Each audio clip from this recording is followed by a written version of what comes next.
Halo Heleners, selamat datang dalam video pembelajaran sejarah bersama aku, Hena.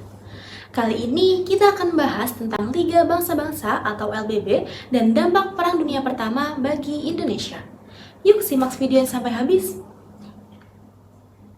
Setelah Perang Dunia Pertama berakhir pada tahun 1918, dunia mengalami kehancuran besar.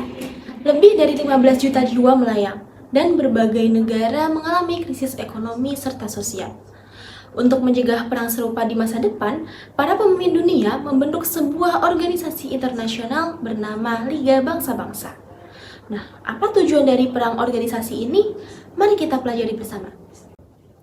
Liga Bangsa-Bangsa lahir dari gagasan Presiden Amerika Serikat Woodrow Wilson yang mengusulkan pembentukan organisasi perdamaian dalam pidatonya yang terkenal 14 Points tahun 1918.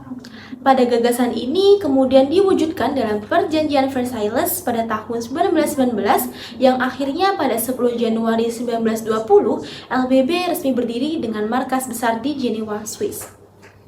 LBB memiliki beberapa tujuan utama, yaitu yang pertama, menjaga perdamaian dunia melalui jalur diplomasi, yang kedua, mencegah terjadinya perang di masa depan dengan mendorong peluncuran senjata melindungi hak-hak minoritas dan mengawasi wilayah mandat, yang ketiga, menyelesaikan sengketa antar negara serta damai, yang keempat, meningkatkan kerjasama internasional di bidang ekonomi, sosial, dan kemanusiaan.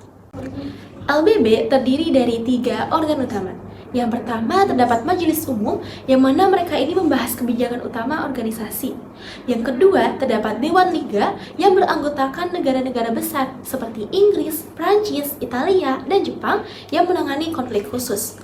Yang ketiga terdapat Sekretariat Jenderal, yang mengurus administrasi serta operasional LBB.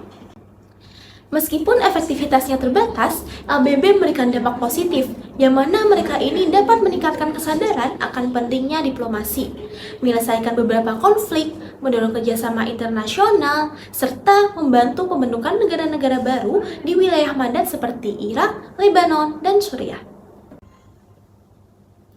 Meskipun Indonesia tidak terlibat langsung dalam Perang Dunia Pertama, dampak ekonomi ini sangat terasa di Hindia Belanda, yang mana mereka ini kesulitan ekspor dan impor komoditas karena jalur laut ini terganggu.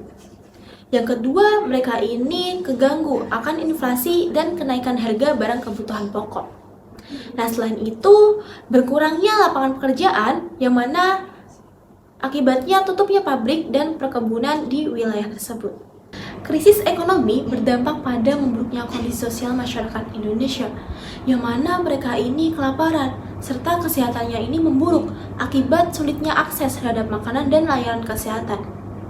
Selanjutnya, meningkatkan ketimbangan sosial antara pribumi dengan kelompok elit Eropa dan Tionghoa. Selanjutnya, munculnya unjuk rasa dan ketidakpuasan sosial yang menjadi cikal bakal pergerakan sosial dan politik.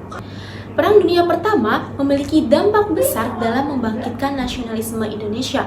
Yang pertama, dapat melemahkan otoritas Belanda yang lebih fokus pada kepentingan perang di Eropa. Yang kedua, munculnya organisasi pergerakan nasional seperti Budi Utomo, Sarekat Islam, Insepartij, dan PKI. Yang ketiga, memberikan pengaruh revolusi Rusia dan gerakan nasionalis global yang menginspirasi para aktivis Indonesia. Perang Dunia Pertama secara tidak langsung membangun kesadaran politik rakyat Indonesia. Gagasan hak menentukan nasib sendiri dari Woodrow Wilson menginspirasi bangsa-bangsa terjajah untuk memperjuangkan kemerdekaan. Pasca perang, semakin banyak organisasi nasionalis yang berdiri yang akhirnya mencapai puncaknya pada Proklamasi Kemerdekaan Indonesia pada tahun 1945. Demikianlah pembahasan tentang Liga Bangsa-Bangsa atau LBB dan dampak Perang Dunia Pertama bagi Indonesia.